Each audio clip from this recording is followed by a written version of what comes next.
والضحى قسم به آفتاب فراگیر واللیل اذا سجى و قسم به شب آرام و آرامش بخش ما ودعك ربك وما قلى که پروردگارت نه تو را رها کرده و نه بر تو خشم گرفته است وللآخرة خیر لك من الاولی بیشک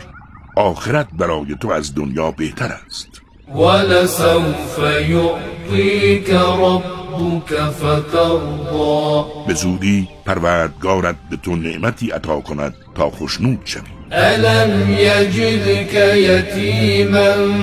فآوی آیا تو را یتیم نیافت و پناهت داد ووجدك ضالا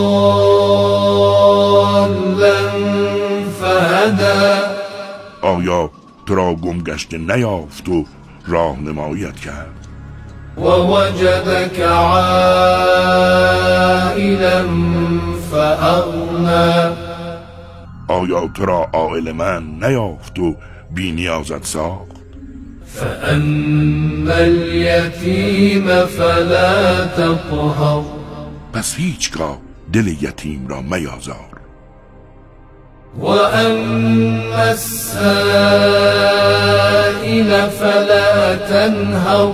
و نیازمند را از خود مران وأما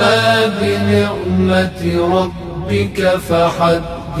و همواره از نعمتهای پروردگارت سخن بگو